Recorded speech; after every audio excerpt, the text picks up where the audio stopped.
So kind of a serious thought here. The gas prices we're dealing with have a lot of us giving electric cars a second thought, I think, George. Yeah, getting any car right now is going to test your patience. Supply chain problems are pervasive, and that was one of the things I talked about when I did some people on the street interviews regarding electric cars. The pain at the pump has become ever present. When I fill my fuel-efficient stick-shift Subaru Crosstrek, the sinking feeling as I watch the numbers spin leaves me shaken. Against that backdrop, the manufacturer's promotional videos of their electric cars are looking increasingly slick, with supermodels cheerfully charging their EVs.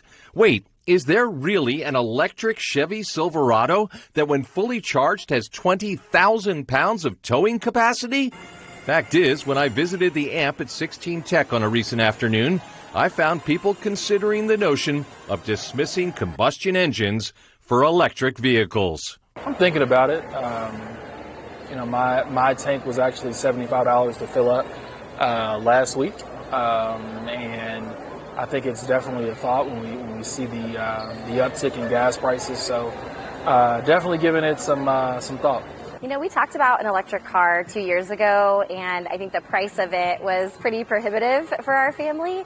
But as gas prices have been rising, it's been a much more real conversation over the past few months about maybe that would be an option because of how much we could save on gas, given where we are today. Granted, I was at the AMP, a locale filled with forward-thinking people. But even forward-thinking peeps have some misgivings about going all electric. The electric cars, I'm not sure about those. But the hybrid, if I got the correct understanding, you can use gas or electric. I would go with that. But just to have an all-electric car, no. Because it seems like if you go with all electric, then that means that you got to have some kind of connection everywhere you go. With small children, I think about, where would we charge it? How would we charge it if we wanted to drive? We drive up downtown, we drive up north. How much time would we have before we'd have to charge it? How many stops would we have to make in between? So there's some convenience concerns of how would we make all those logistics work in a life with small kids where life is already very challenging logistically. Speaking of logistics, let's say I've fallen in love with an EV that looks like a spaceship gliding just above the Earth's surface. Do I have any chance of actually getting one?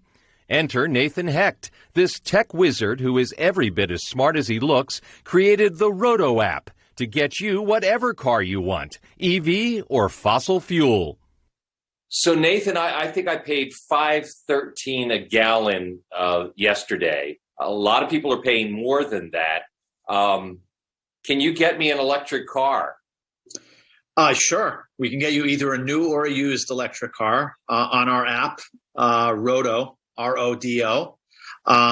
You might have to wait a little bit, but there are vehicles available, and we are taking orders every day. So how does this app work? How are you able to network? We have a very large network of car dealerships across the United States that offer their inventory on RODO. And the fundamental difference between us and some of the other online automotive platforms is you can actually transact on RODO. So when you find the car that you're looking for, there's a transactional price, an actual monthly payment, an actual do-it signing, and then you place an order, and the transaction happens between you and the dealership completely online. So it's a true e-commerce transaction. And the big advantage today is instead of going from dealership to dealership, where they have such constrained inventories and it's so difficult to find a car, so difficult to negotiate on a car, we bring everything to you, all the dealerships' vehicles, preset competitive pricing where dealers are competing for your business, and you never need to leave your couch.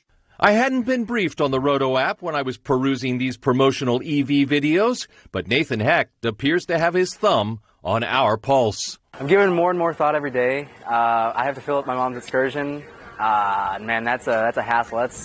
Every time I walk in the gas station, it's $175 to just get me going somewhere. That's a big truck. It's a big truck, and man, I'm telling you, Teslas aren't sounding too bad. The Chevy Volts, those aren't sounding too bad. Really, anything electric now is about the way to go.